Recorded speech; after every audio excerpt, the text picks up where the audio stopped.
Aji Saka adalah nama yang tidak asing di telinga masyarakat Jawa.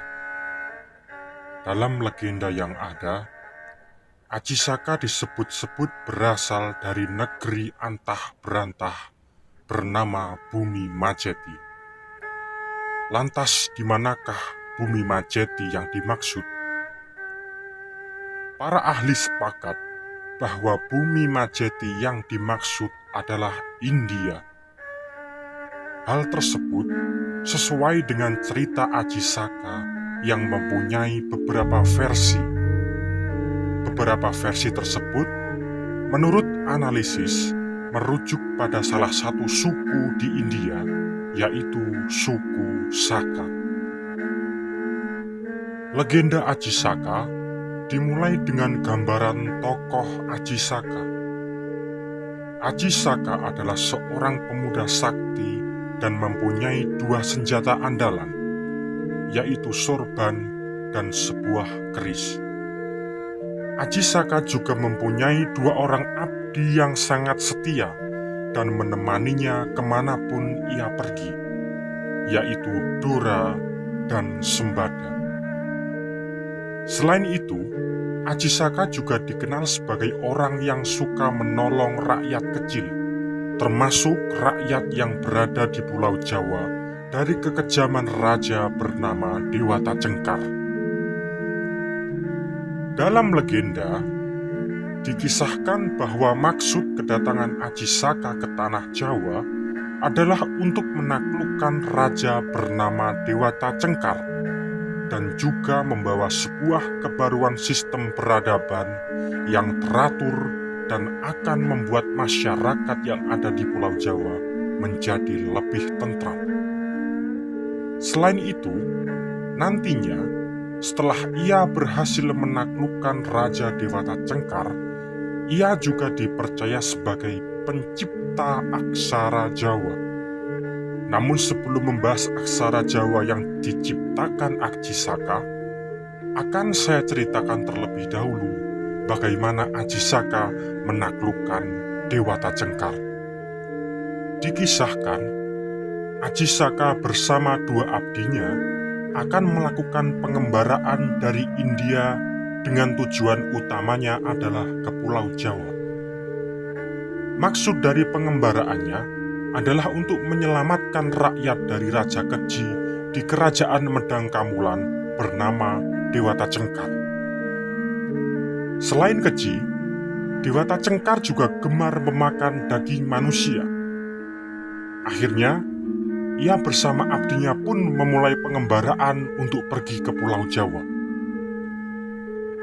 Ketika sudah sampai di Pulau Jawa, ia tidak langsung pergi ke kerajaan Medang Kamulan, melainkan singgah ke Gunung Kendeng dan meninggalkan keris pusakanya di gunung tersebut. Di Gunung Kendeng, ia meminta abdinya Sembada untuk menjaga keris tersebut. Ia juga berpesan untuk tidak memberikan keris tersebut kepada siapapun, kecuali ia sendiri yang membinanya. Setelah selesai memberi amanat kepada Sembada, ia pun pergi bersama Dora untuk menemui Dewata Cengkar dan mengaku bahwa dirinya rela untuk dijadikan santapan. Akan tetapi, Aji Saka mengajukan satu syarat, yaitu meminta sebidang tanah sepanjang sorbannya. Dewata Cengkar pun menuruti syarat yang diberikan Aji Saka. Akhirnya, Dewata Cengkar mengukur sorban yang digelar Aji Saka. Naasnya, ketika Dewata Cengkar mengukur sorban tersebut, sorban yang digelar terus memanjang hingga mencapai pinggir Laut Selatan. Dengan kecerdasan dan kekuatan yang dimiliki Aji Saka, ia pun menenggelamkan Dewata Cengkar dan mengutuknya menjadi buaya putih.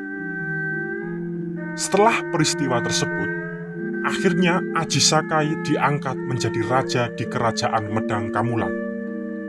Di bawah kepemimpinannya, rakyat Jawa merasa aman, makmur, dan tentram karena aturan yang dibuat Aji Saka sangat memihak rakyat kecil. Suatu hari, ketika ia masih menjadi raja di kerajaan Medangkamulan, ia memerintahkan Dora, abdinya yang setia, untuk mengambil keris yang pernah ia tinggalkan di Gunung Kendeng.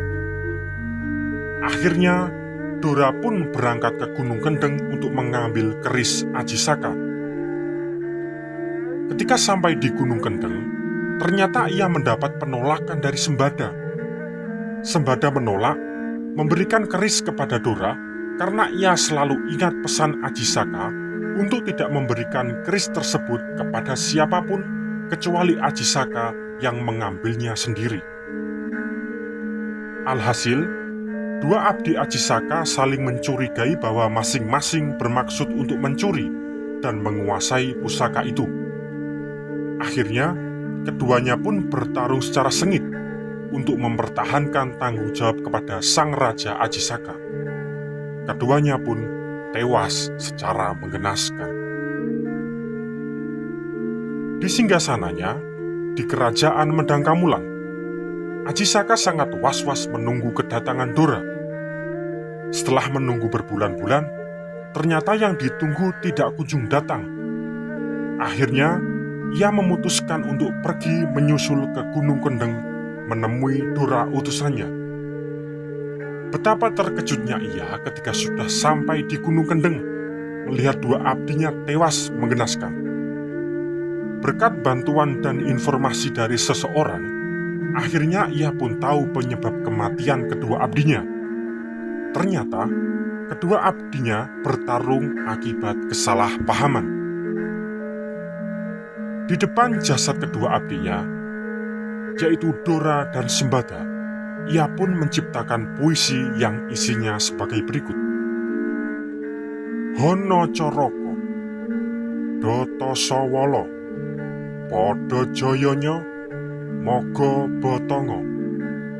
Yang artinya, terdapat dua utusan, mereka berbeda pendapat, mereka berdua sama kuatnya, inilah mayat mereka. Menurut para ahli dan kesimpulan beberapa peneliti, cerita Ajisaka bukan hanya sekedar legenda asal-usul aksara Jawa. Lebih dari itu, legenda Ajisaka sangat erat kaitannya dengan penggunaan penanggalan saka di tanah Jawa.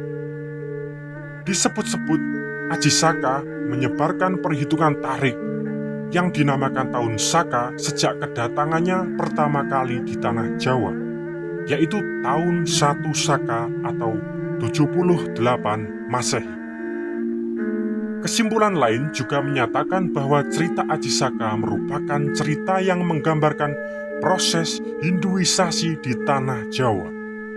Sebelum adanya Hindu, masyarakat Jawa mempunyai satu kepercayaan, yaitu kapitayan.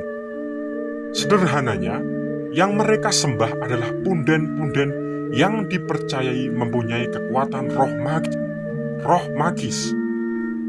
Dalam dunia akademis, dikenal dengan animisme dan dinamisme. Kemudian agama Hindu masuk ke tanah Jawa dan dibawa oleh orang-orang dari Hindia.